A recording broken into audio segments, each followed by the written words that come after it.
થયું? શ્રીમદ ભાગવતમ સ્કંદ તૃતીય અધ્યાય 12 સનકાદિ કુમારોને અન્યની ઉત્પત્તિ શ્લોક સંખ્યા 42 શબ્દાર્થ અનુવાદ ભાવાર્થ દિવ્યનગરી શેષી ભક્તિવેદાંત સ્વામી પ્રભુપાદ દ્વારા સાવિત્રમ પ્રાજાપત્યમ ચ બ્રાહ્મમ ચાત બૃહત તથા વાર્તા સંચયશાલીના શિલોંચ ઇતિ વૈગૃહે. શબ્દાર્થ સાવિત્રમ દ્વિજોનો યજ્ઞોપવિત સંસ્કાર, પ્રાજાપત્યમ 1 વર્ષ સુધી બ્રહ્મચર્ય પાળવું, ચ અને બ્રાહ્મમ વેદોને ગ્રહણ કરવા, ચ અને અથ પણ બૃહત નૈષ્ઠિક બ્રહ્મચર્ય, તથા પછી વાર્તા વેદમાન્ય વ્યવસાય, સંચય એ નામે વ્યવસાયિક કર્તવ્ય, શાલીના કોઈની પાસે સહકાર માગ્યા વિના આજીવિકા ચલાવવી, શીલ ઉંછ પડેલા દાણા વીણીને આજીવિકા ચલાવવી, ઇતિ એમ વય જોકે ગૃહે ગૃહસ્થ જીવનમાં. અનુવાદ પછી દ્વિજો માટે યજ્ઞોપવિત સંસ્કારનો આરંભ થયો, તેમજ વેદોને ગ્રહણ કર્યા પછી ઓછામાં ઓછું 1 વર્ષ સુધી વ્રતપાલન, સંપૂર્ણ સંયમ પાલનના નિયમો, વેદમાન્ય વ્યવસાયો, ગૃહસ્થ જીવનમાંથી વિવિધ વ્યવસાયિક કર્તવ્યો અને બીજા કોઈના સહકાર વિના માત્ર નાખી દીધેલા અનાજના દાણા વીણીને આ જીવિકા ચલાવવી, એ બધાની શરૂઆત થઈ. ભાવાર્થ વિદ્યાર્થી જીવનમાં બ્રહ્મચારીઓને મનુષ્ય જીવનના મહત્વ અંગે પૂરું શિક્ષણ આપવામાં આવતું. એ રીતે વિદ્યાર્થીને કૌટુંબિક બોજમાંથી મુક્ત રહેવા પ્રોત્સાહન મળે એવી પાયાની શિક્ષણ યોજના હતી. જે વિદ્યાર્થીઓ આવું જીવન વ્રત સ્વીકારવા અસમર્થ હતા, માત્ર તેઓને જ યોગ્ય પત્ની સ્વીકારી ગૃહસ્થ થવાની રજા અપાતી હતી. અન્યથા વિદ્યાર્થી તેના સમગ્ર જીવન દરમિયાન નૈષ્ઠિક બ્રહ્મચર્યનું પાલન કરીને કાયમ માટે બ્રહ્મચારી રહેતો. તે બધું વિદ્યાર્થીની કેળવણીની ગુણવત્તા પર આધારિત રહેતું. અમને અમારે સદગુરુ ઓમ વિષ્ણુપાદ શ્રી શ્રીમદ ભક્તિ સિદ્ધાંત ગોસ્વામી મહારાજને વ્રતનિષ્ઠ બ્રહ્મચારીના સ્વરૂપે મળવાનો સુયોગ સાંપડ્યો હતો. આવા મહાત્મા નૈષ્ઠિક બ્રહ્મચારી કહેવાય છે. ઓમ જ્ઞાનતિમિરાંધસ્ય જ્ઞાનંજન શલાકયા ચક્ષુરુન્મિલિતમ યેન તસ્મૈ શ્રી ગુરુવે નમઃ. નામ શ્રેષ્ઠમ મનુમપી શચિપુત્રમત્ર સ્વરૂપમ રૂપમ તસ્યાગિજામુરુપુરી માધુરીમ ગોષ્ઠવતીમ રાધાકુંડમ ગિરિવરમહો રાધિકા માધવા સંપ્રાપ્તો યસ્ય પ્રતિતો કૃપયા શ્રી ગુરુમ તમ નતોસ્મિ. વંદ્યહમ શ્રી ગુરુ શ્રીયુતપદ કમલમ શ્રી ગુરુન વૈષ્ણવાંશ શ્રીરૂપમ સાગરજાતમ સહગણ રઘુનાથાન્વિતમ તમ સજીવમ સાદ્વૈતમ સાવધૂતમ પરિજન સહિતમ કૃષ્ણ ચૈતન્ય દેવમ શ્રી રાધા કૃષ્ણ પાદાન સહગણ લલિતાક્ષ વિશાખાન્વિતાંશ્ચ. હે કૃષ્ણ કરુણા સિંધુ દીનબંધો જગતપતિ ગોપેશ ગોપિકા કાંત રાધા કાંત નમસ્તે. તપ્ત કાંચન ગૌરાંગી રાધે વૃંદાવનેશ્વરી વૃષભાનુસુતે દેવી પ્રણમામિ હરિપ્રિય. વાંછાકલ્પતરુભ્યશ્ચ કૃપા સિંધુભ્યૈવ ચ પતિતાનાં પાવનેભ્યો વૈષ્ણવેભ્યો નમો નમઃ. શ્રી કૃષ્ણ ચૈતન્ય પ્રભુ નિત્યાનંદ શ્રી અદ્વૈત ગદાધર શ્રીવાસાદિ ગૌર. હરે કૃષ્ણ કૃષ્ણ કૃષ્ણ હરે હરે, હરે રામ રામ રામ હરે હરે. હરે કૃષ્ણ. ગઈકાલના શ્લોકમાં આપણે જોયું કે જે ધર્મના 4 પાયા કહેવાય છે, વિદ્યા, દાન, તપ અને સત્ય, એ ઉત્પત્તિ થઈ. અને 4 આશ્રમ, આ માટેના વ્યવસાય અને વર્ણ વિભાગો સાથે જીવનના 4 આશ્રમો વિશે આપણે ચર્ચા કરી. હવે આજે બ્રહ્મચારી અને ગૃહસ્થ વિશે આજના શ્લોકમાં કહેવામાં આવ્યું છે. તો સાવિત્રમ પ્રાજાપત્યમ ચ બ્રાહ્મમ ચાથ બૃહત તથા મીન્સ બ્રહ્મચારી આશ્રમ ની ઉત્પત્તિ થઈ એ અમલમાં આવ્યો કે જેમાં બ્રહ્મચારીને યજ્ઞોપવિત આપવામાં આવતી હતી અને ત્યાર પછી એને વેદ શીખવવા માટેની શરૂઆત શું યજ્ઞોપવિત સંસ્કારનો આરંભ થયો. યજ્ઞોપવિત સંસ્કાર એટલે વેદ શીખવાની શરૂઆત. આજે પણ બ્રાહ્મણ જે જન્મે બ્રાહ્મણ કુળ છે એમાં વિધિ છે. હજુ બ્રાહ્મણ ક્ષત્રિય વૈશ્ય ત્રણેયમાં આ યજ્ઞોપવિત આપવામાં આવ્યું હતું કારણ કે શિક્ષણની શરૂઆત છે. અને ત્યાર પછી શું છે એને વેદોનું શિક્ષણ આપવામાં હતું તેમજ વેદોને ગ્રહણ કરવાનું. વેદોને ગ્રહણ કર્યા પછી ઓછામાં ઓછું 1 વર્ષ સુધી વ્રત પાલન કરવાનું, બ્રહ્મચર્યનું વ્રત પાલન કરવાનું. અને ત્યાર પછી એ વ્યક્તિ ઈચ્છે તો બ્રહ્મચારી બની શકે જીવનભર અથવા નૈષ્ઠિક બ્રહ્મચારી બની શકે અથવા ગુરુની આજ્ઞા લઈને યોગ્ય પત્ની ગ્રહણ કરી શકે અને ગૃહસ્થ આશ્રમમાં પ્રવેશી શકે. તો પહેલો આપણે પોઈન્ટ લઈએ. અહીંયા પ્રભુપાદ કહે છે કે બધું વિદ્યાર્થીની કેળવણીની ગુણવત્તા પર આધારિત રહેતું. મીન્સ કેળવણી આપવામાં આવતી હતી બ્રહ્મચર્ય વ્રતની. પહેલા યજ્ઞોપવિત સંસ્કાર, પછી એમને વેદો શીખવામાં આવતા ને વેદ શીખી લે એટલે લગભગ 12 વર્ષની ઉંમરે કમ્પ્લીટ થઈ જાય શિક્ષણ. અને પછી એને મીન્સ વેદોનું અધ્યયન અને ત્યાર પછી એને વ્રત પાલન કરવાનું નૈષ્ઠિક બ્રહ્મચારીનું. અને ત્યાર પછી એ ગૃહસ્થ બનવું. પ્રભુપાદ કહે છે કે જે વિદ્યાર્થી આવું જીવન વ્રત શીખવા અસમર્થ હતા માત્ર તેઓને યોગ્ય પત્ની સ્વીકારી ગૃહસ્થ થવાની રજા અપાતી હતી. એટલે બ્રહ્મચારી બનતા હતા બધા. અને પછી એમને ઓકે નથી રહી શકતા, તમે બ્રહ્મચારી વ્રતનું પાલન નહીં કરી શકશો તો સ્વેચ્છાથી, પણ ત્યાં ટ્રેનિંગ મળી છે. જુઓ, આ સમજવા જેવું છે. આજે શું છે, ટ્રેનિંગ નથી, કોઈ ટ્રેનિંગ નથી. એટલે એક યુવાન આવી ગયો અને એને ભાવે તે રીતે કરશે અને એવો લીડર બને એટલે જે નવા લોકો આવે એને બ્રહ્મચારીની ટ્રેનિંગ જ નહીં મળે. સમજો, એટલે અહીંયા આપણી સંસ્કૃતિની જાળવવા માટે ટ્રેનિંગ બહુ જરૂરી છે.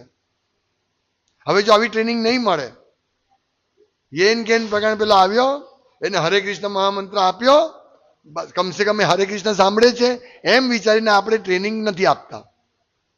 આ બહુ સમજવા જેવો પોઈન્ટ છે.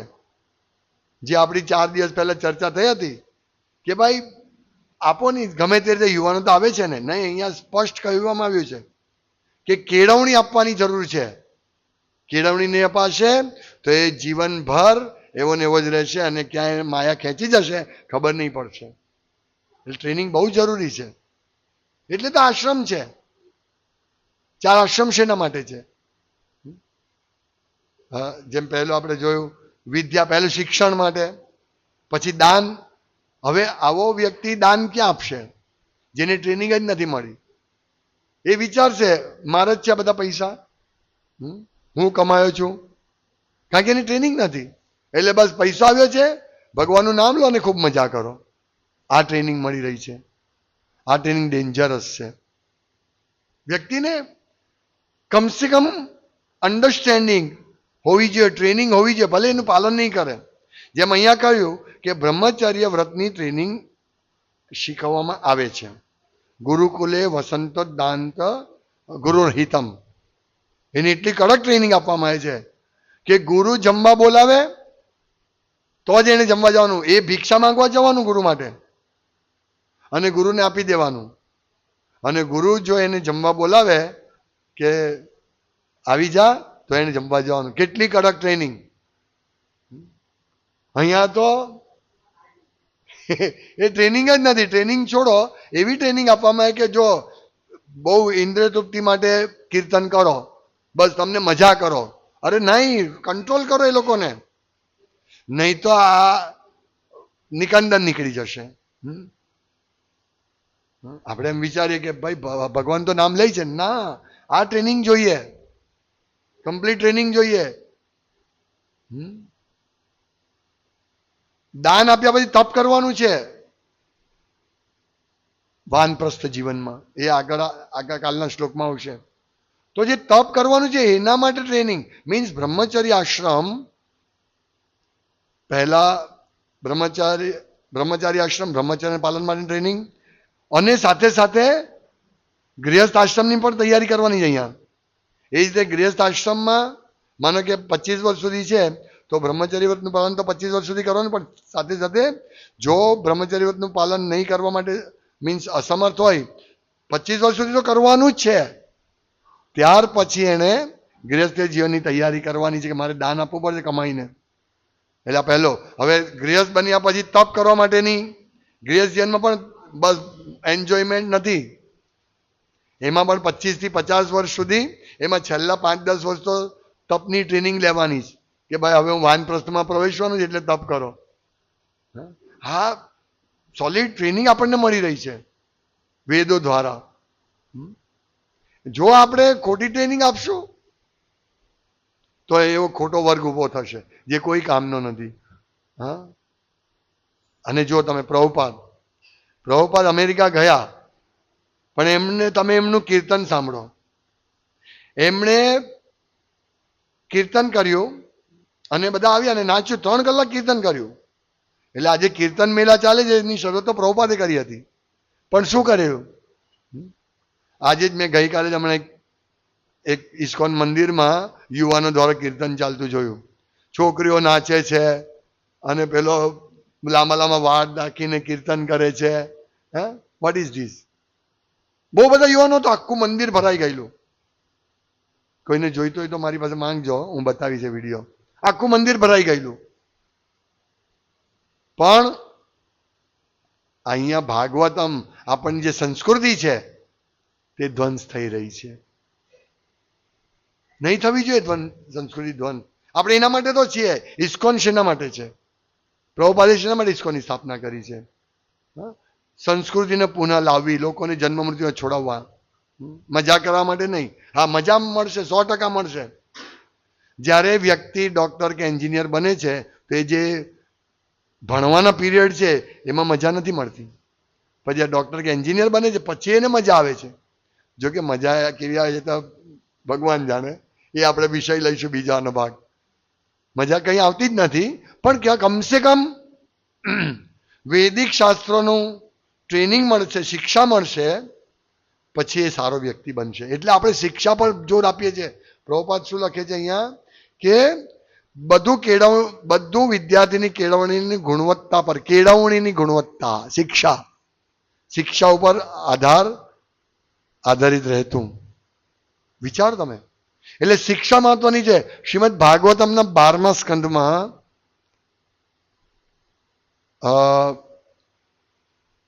એક માર્કંડેય ઋષિ શિવજીને જણાવે છે કે ભગવાનના પ્રતિમાના વિગ્રહ કે નદીમાં સ્નાન કરવાથી બહુ લાંબા ગાળે પવિત્ર બનાવી છે. પ્રતિમા અને નદીમાં સ્નાન કરી બહુ લાંબા ગાળે પવિત્ર બનાવી છે, પણ ભક્તોના સંગથી તરત જ પવિત્ર બનાવી છે. મીન્સ શ્રવણ કીર્તન જરૂરી છે, એનો ભાર એ આપવામાં આવે છે. આપણે જોઈએ છીએ આપણા ઇસ્કોન મંદિરમાં ઘણા વર્ષોથી ભક્તો ડીટી વર્શિપ કરે છે, આવે છે, રોજ દર્શન કરે છે, પણ પ્રગતિ કેમ નથી? શ્રવણ કીર્તન નથી, શિક્ષા નથી, શિક્ષણ નથી. સમજાયું? એટલે શિક્ષણ બહુ જરૂરી છે. એટલે મેં કહ્યું તે દિવસે ચર્ચામાં કે ભાઈ પેલા લોકોને ખોટું શિક્ષણ આપો છો, એના કરતા એમને શિક્ષણ સાચું આપો, નહીતર એ જીવનભર એ શિક્ષણમાંથી નીકળશે નહીં. હવે આ એક પહેલો પાઠ છે. હવે બીજો શું છે કે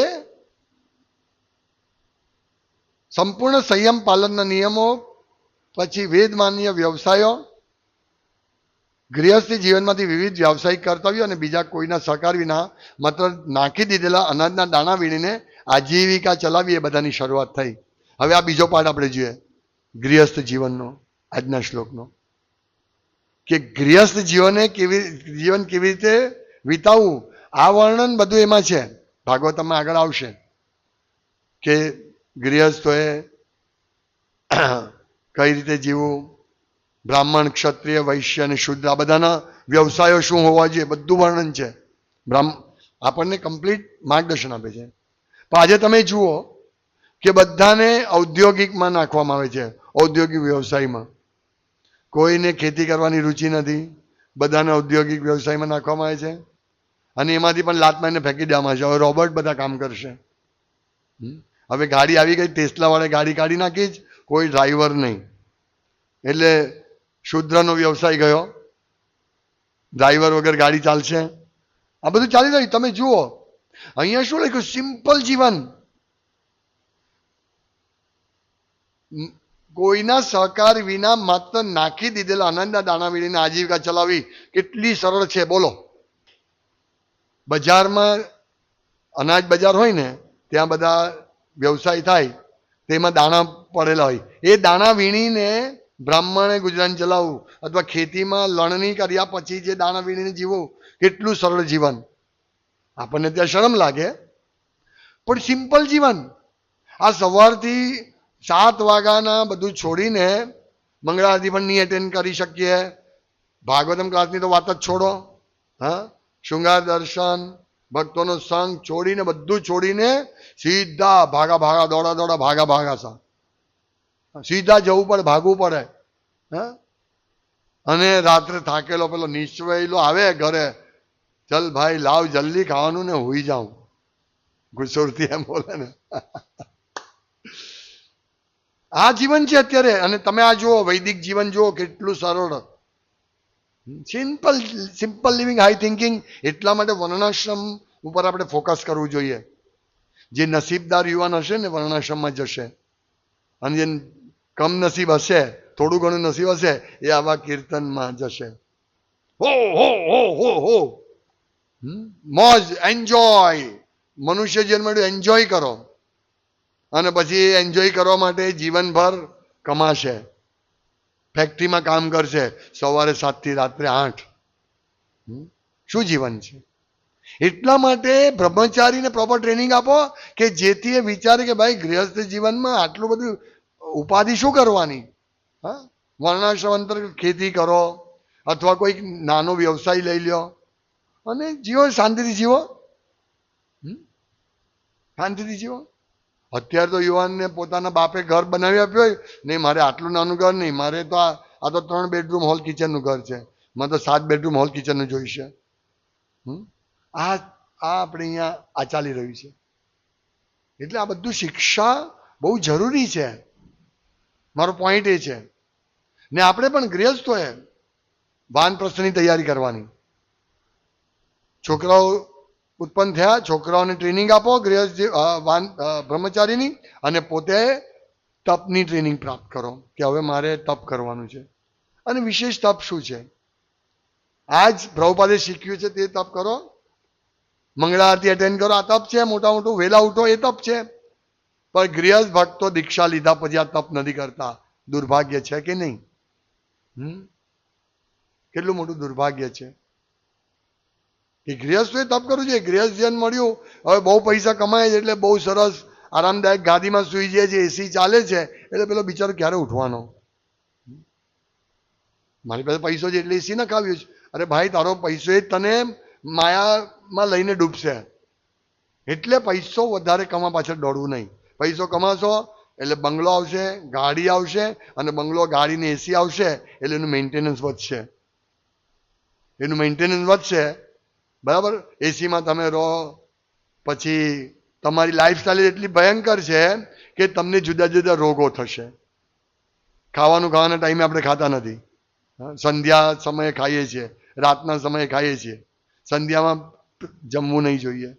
સંધ્યા સમયે, સંધ્યાને પહેલા કે સંધ્યાને પછી. અને મહાનિશા, રાત્રિ જ્યારે સુઈ જવું જોઈએ ત્યારે આપણે જમીએ છીએ. નો ડાઉટ 8 થી 9 વાગ્યા સુધી જમાય, વાંધો નહીં. અત્યારે જે પ્રચાર ચાલે કે 7 પહેલા જમી લેવું જેવું નહીં, પણ તો બી બને ત્યાં સુધી લાઈટ હોવું જોઈએ. પણ મારો પોઈન્ટ એ છે કે આપણે કોઈ નિયમની પરવા નથી કરતા. બસ પૈસો કમાવો અને બહુ પૈસા આવે એટલે ઇન્દ્રિય તૃપ્તિ કરો.